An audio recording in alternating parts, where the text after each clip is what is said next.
माई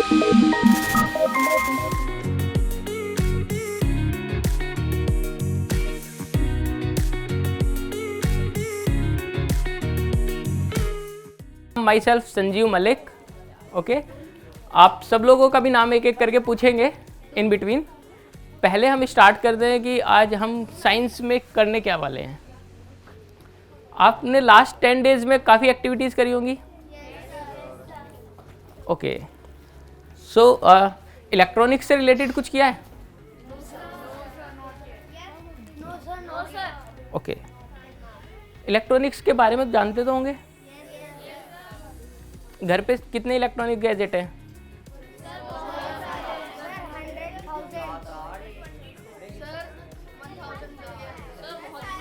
बहुत सारे। Okay, 8 device, very good.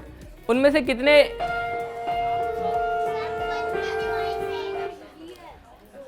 जो आपके पास 1000 डिवाइस है, उनमें से कितने डिवाइस ऐसे हैं जो आपने कभी ओपन करे हैं या देखे हैं ओपन करके? ओपन मतलब हार्डवेयर ओपन करा है स्क्रू ड्राइवर से।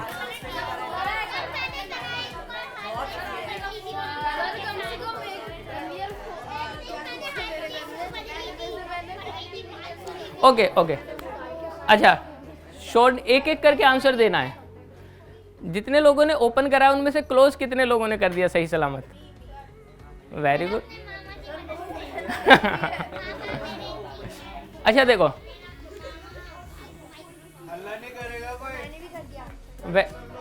Very good very good. देखो, आज हम क्या करेंगे, स्टार्ट करेंगे पहले तो बेसिक इलेक्ट्रॉनिक्स के बारे में। आप जितने भी गैजेट देखते होगे उसमें कुछ चीज़ें कॉमन होती हैं। सबसे कॉमन चीज़ क्या होती है जो सब गैजेट में है?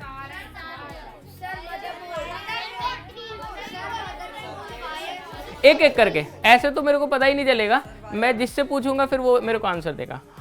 भाई सबसे पहले नंबर फर्स्ट रो पे देते हैं। हाँ बताओ। Battery and SIM card. चलो, बैटरी तुम्हारा बहुत ही बढ़िया आंसर था, लेकिन सिम कार्ड सिर्फ मोबाइल या फिर उसमें ही मिलेगा, टैब में। हाँ, kits. Very good very good, yes. Motherboard, very good, yes. Wire, very good. Charger, yes yes. Screen, very good very good. Capacitor and resistor. देखो, camera. Okay okay, now next question पे answer देना। देखो, हम लोगों ने शुरू करे questions के आंसर जानने, तो उसमें आंसर्स आने लगे हमारे पास बैटरी, एक्स्ट्रा पेरिफेरल डिवाइसेस। लेकिन जो सबसे बेसिक कंपोनेंट है जिससे हमारा सर्किट स्टार्ट होता है वो क्या होता है? Resistance, capacitor. इलेक्ट्रिसिटी तो हमारी इनपुट डिवाइसेस हो गई, मतलब सप्लाई के लिए स्विचेस हो गए। तो कोई भी जब इलेक्ट्रॉनिक डिवाइस बनना शुरू होता है तो वो कहाँ से शुरू होता है? जैसे कि आपने देखा होगा ना कि एक कोई ट्री है तो शुरुआत कहाँ से होगी? सीड से होगी। तो ऐसे ही अगर हम इलेक्ट्रॉनिक्स की बात करते हैं, किसी भी इलेक्ट्रॉनिक डिवाइस की बात करते हैं, तो उसकी स्टार्टिंग कहाँ से होती है? बेसिक कंपोनेंट जिसके बिना कोई सर्किट बन ही नहीं सकता। Wire, switches, capacitor, resistance, transistors, batteries. ठीक है, सर्किट बोर्ड क्या होता है? Combination of all these part. Motherboard, breadboard, very good. देखो, एक एक करके आंसर, ऐसे ना एक एक करके आंसर देंगे, जिससे मैं पूछूंगा उस वो लास्ट में।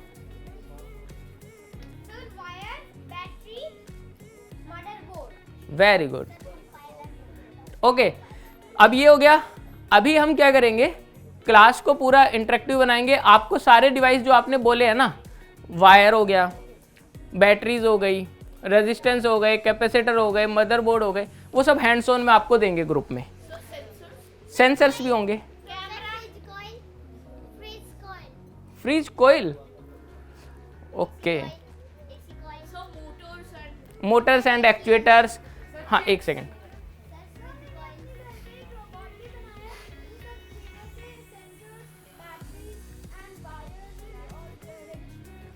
वेरी गुड, बहुत ही अच्छा बेटा। देखो, होता क्या ना, अब वही चीजें हमें अभी आप लोगों ने बनाए, लेकिन क्या आप उनका बेसिक जानते हो कि उनके पीछे का साइंस क्या है?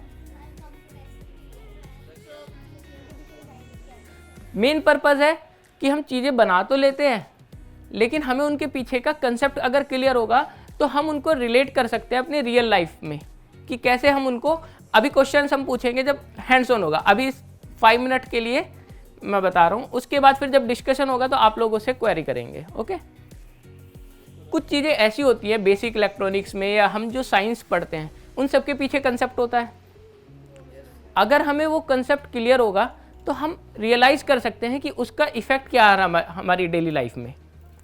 ओके, एक वीडियो देखते हैं, इंट्रोडक्टरी वीडियो है अबाउट इलेक्ट्रॉनिक्स एंड रोबोटिक्स के ऊपर, उसके बाद फिर हम शुरू करेंगे।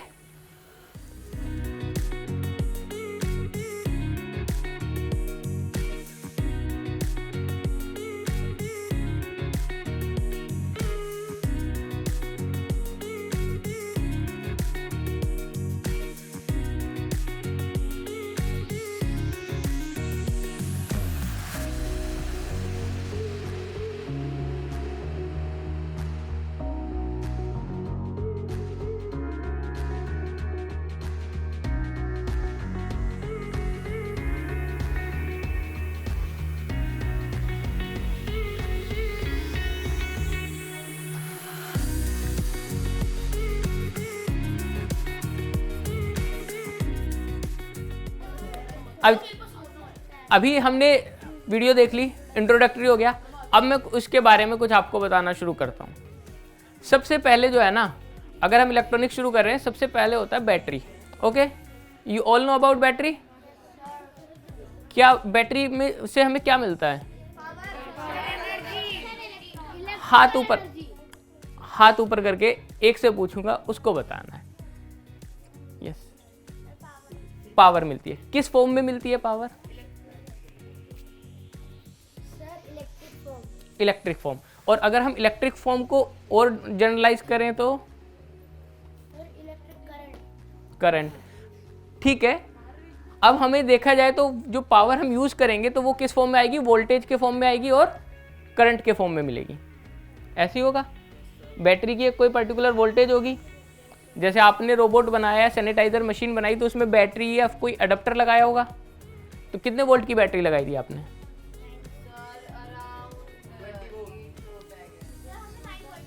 9 वोल्ट की बैटरी लगाई थी। ठीक है, तो जो बैटरी होती है उससे हम क्या लेते हैं? पावर लेते हैं। और पावर किस फॉर्म में आएगी हमारी?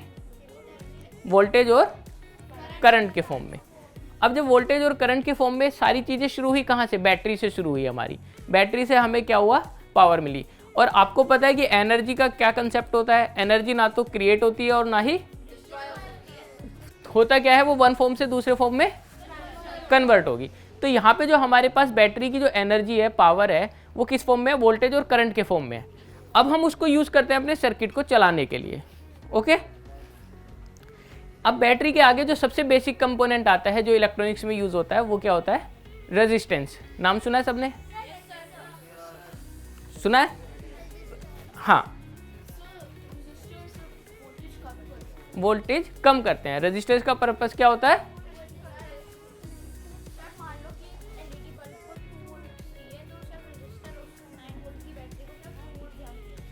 बहुत ही बढ़िया, मतलब बच्चों का जो नॉलेज लेवल है वो मोर देन एक्सपेक्ट था।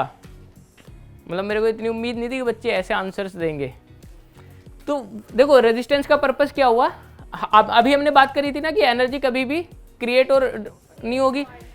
तो हमारे पास 9 वोल्ट की बैटरी थी, वोल्टेज कितनी थी हमारे पास? 9 वोल्ट। और जैसे कि इन्होंने कहा कि हमें अगर एलईडी को ग्लो करने के लिए 2 वोल्ट या 3 वोल्ट की रिक्वायरमेंट है, लेकिन हमारे पास वोल्टेज अवेलेबल है 9 वोल्ट, तो वो हमें कहीं ना कहीं उसको लॉस करना पड़ेगा।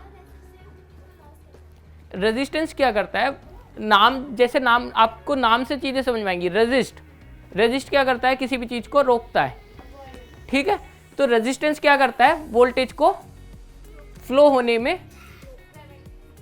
रेजिस्ट करता है। और जो रेजिस्ट करता है वोल्टेज, वो कहाँ जाती है?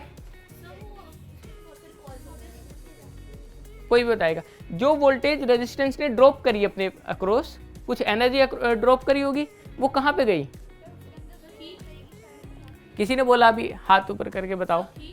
हीट के फॉर्म में, क्योंकि एनर्जी हमारी एक फॉर्म से दूसरे फॉर्म में कन्वर्ट हो गई। तो जो हमारी वोल्टेज थी 9 वोल्ट और उसके अंदर पावर थी V इक्वल टू I के फॉर्म में, वो जब रेजिस्टेंस के थ्रू फ्लो हुई तो उसने जो रेजिस्ट करा वो किस फॉर्म में चली गई, हमारी हीट के फॉर्म में लॉस हो गई। और आगे हमें जो वोल्टेज मिली वो कहाँ पे गई, LED पे गई। और LED ने उसको किस फॉर्म में कन्वर्ट करा, लाइट के फॉर्म में। ओके, ये चीज समझ में आई। अब देखो कंसेप्ट क्या है इलेक्ट्रॉनिक्स का, कि अगर हमें सिर्फ बैलेंस करना होता है एनर्जी और वोल्टेज लेवल को, यहाँ पे वोल्टेज लेवल कुछ है, रेजिस्टेंस लगाया, वोल्टेज लेवल चेंज हो गया, LED के पास वोल्टेज लेवल कुछ और हो गया और हमारी LED ने उसको कन्वर्ट करा, तो हमें सारी चीज़ें बैलेंस क्या करनी होती है, रेजिस्टेंस, कैपेसिटर। कैपेसिटर किस लिए यूज़ करते हैं, एक सेकंड, रेड इस बार उनको, वेरी गुड। और सेम रेजिस्टेंस किस लिए यूज करते हैं, एनर्जी को लॉस कराने के लिए, रेजिस्ट करने के लिए वोल्टेज को। और कैपेसिटर किस लिए यूज करते हैं, स्टोर कर। अच्छा, कैपेसिटर की रिक्वायरमेंट क्या है, फैंस में भी होता है। फैंस में जो पर्पस होता है वो दूसरा होता है। फैंस में जो पर्पस है हमारा और बाकी सब में जो पर्पस है वो सेम ही है, लेकिन फैन में ना स्टार्टिंग के लिए चाहिए होता है, क्योंकि स्टार्टिंग में जब हमारी मोटर होती है तो मोटर को ज़्यादा करंट चाहिए होता है स्टार्टिंग के लिए, तो वो स्टार्टिंग में जो उसको ना हैवी करंट प्रोवाइड कराता है। अच्छा, जो बच्चों के कंसेप्ट हैं वो बहुत ही अच्छे हैं, नो डाउट। अब जो साइंस का कंसेप्ट आता है सीखने का, सबसे बेटर क्या है, हम जो भी चीज़ पढ़ रहे हैं उनको रियल लाइफ में ऑब्जर्व कर सके। जैसे कि बच्चों की ऑब्जर्वेशन है, बिल्कुल सही है। बच्चों ने देखा कि टीवी एकदम से बंद करने के बाद बंद नहीं हो रहा है, क्यों, क्योंकि उसके अंदर कैपेसिटर है, कैपेसिटर उसने चार्ज करा हुआ है। लेकिन जो चार्ज करा हुआ है ना कैपेसिटर ने, वो सिर्फ इसलिए नहीं करा हुआ कि जब बंद हो रहा है तो उसके बाद वो धीरे धीरे उसे बंद करे। वो करा हुआ है कि जब सर्किट में कोई भी करंट फ्लो होता है, आउटपुट डिवाइस में जैसे LED लगी है तो उसमें और भी कोई डिवाइसेस लगी होंगी बहुत सारी, तो उस टाइम पे क्या होता है कि वोल्टेज में फ्लक्चुएशन जो होते हैं, देखो DC कैसे होती है, बिल्कुल प्योर लाइन, और AC कैसे आती है, वेव की तरह।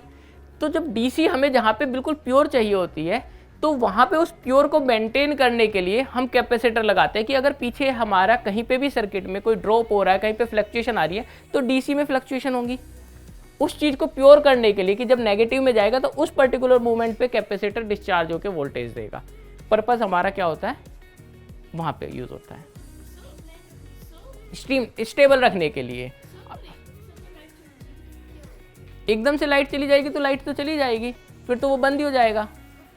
देखो कई बार क्या होता है ना कि बहुत सारी कंडीशंस होती हैं सर्किट के अंदर, हीट की कंडीशंस होती हैं, कैपेसिटर की कंडीशंस होती हैं, बहुत सारे फैक्टर्स होते हैं कोई भी डिवाइस को बंद करने के लिए। जैसे जैसे कंपोनेंट हीट होता है, क्योंकि बहुत सारे कंपोनेंट हैं जो पावर लॉस किस फॉर्म में कर रहे हैं, हीट की फॉर्म में कर रहे हैं, ठीक है। और जब वो एनक्लोज चैम्बर के अंदर हैं तो उसका इफेक्ट बाकी चैम्बर इक्विपमेंट में भी जाए। आपने देखा होगा ना, कई बार फ़ोन ज़्यादा हीट हो जाता है तो हैंग हो जाता है।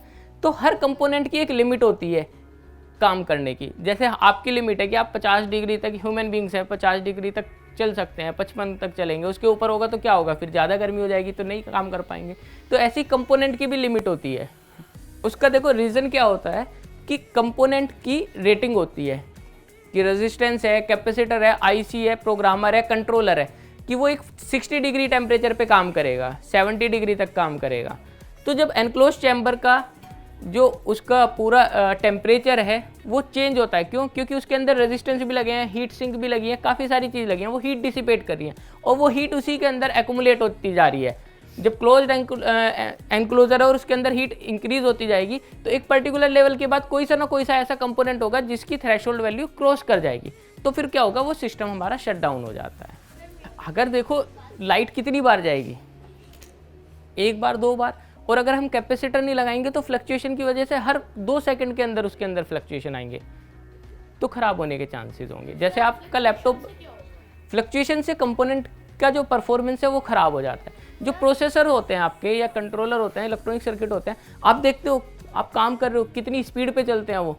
आप एक साथ मोबाइल में 15-20 ऐप खोल के रखते हो, हर ऐप को वो सेव भी कर रहा है, प्रोसेस भी कर रहा है, मतलब एक देखा जाए तो कितने बिट्स ऑफ डेटा को प्रोसेस कर रहा है एक साथ। अगर उस पर्टिकुलर मोमेंट पे हल्का सा भी फ्लक्चुएशन आया और एक डेटा उसने ले लिया तो क्या होगा, सिस्टम हैंग हो जाएगा। जितने भी हमारे डिवाइसेज होते हैं, जितने भी हमारी इलेक्ट्रॉनिक डिवाइसेज हैं, अगर हम डिजिटल इलेक्ट्रॉनिक्स की बात करते हैं, वो सारे हमारे डीसी पे ऑपरेट होंगे और जो उस पर सिग्नल प्रोसेसिंग होगी वो सिर्फ 2 ही लेवल पे होगी, एक तो 1 और एक 0। 1 का मतलब 5 वोल्ट हो गया और 0 का मतलब ग्राउंड हो गया।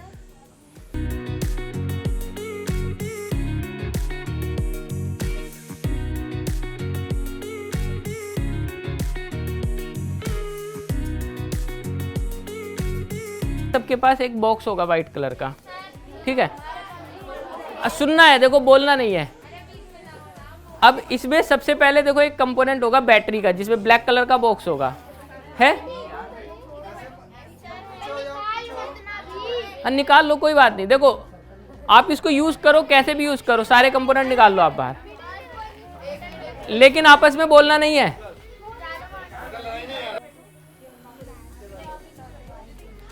सबके पास जो बॉक्स है उसमें कुछ कंपोनेंट होंगे, रेजिस्टेंस भी होंगे, एलईडी भी होगा, स्विचेस होंगे, बैटरीज होंगे। अब आपको क्या करना है, जो बैटरी है सिर्फ उसको ध्यान में रखना है। बैटरी में 2 वायर है, एक रेड और एक ब्लैक, दिख रहा है। रेड वाला हमारा क्या है, पॉजिटिव, ब्लैक वाला नेगेटिव। अब इसके बाद आप क्या करो, छोटे छोटे सर्किट बनाने शुरू करो। जैसे कि सिंपल, सबसे पहले फर्स्ट स्टेप पे सर्किट बनाएंगे कि हम बैटरी कितनी वोल्टेज दे रही है। अभी आपने बताया था कि बैटरी के बाद हमें रेजिस्टेंस लगाना है, तो आप बैटरी लो, स्विच लो, रेजिस्टेंस लो, एलईडी लो और सर्किट पूरा करके एक बार चला के देखो।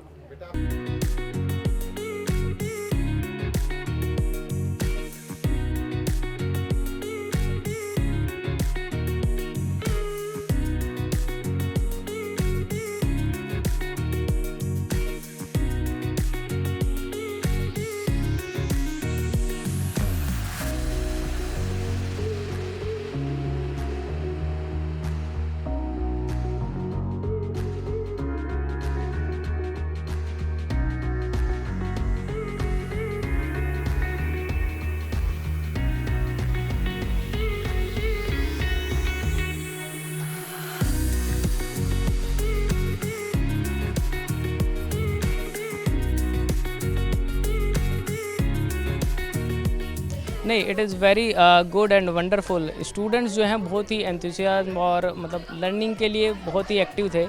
आप बेसिक नॉलेज ऑलरेडी स्टूडेंट्स को काफ़ी थी, आज बच्चों ने काफ़ी कुछ सीखा इलेक्ट्रॉनिक्स के बारे में, रोबोटिक्स के बारे में डिमॉन्स्ट्रेट किया उन्होंने बना के देखा कि रोबोट्स कैसे काम करते हैं, रोबोट्स की कोडिंग वगैरह के बारे में सीखा। और स्टूडेंट के अंदर जो एनर्जी थी साइंस को देखते हुए बहुत ही अच्छी थी। वो डेडिकेटली वर्क कर रहे थे और आंसर्स दे रहे थे क्वेश्चंस का। क्वेरीज़ बहुत थी बच्चों की, जिसको देख के लग रहा है कि वाकई में जो 10 डेज से बच्चे काम कर रहे हैं उसका इफ़ेक्ट आया बच्चों के ऊपर।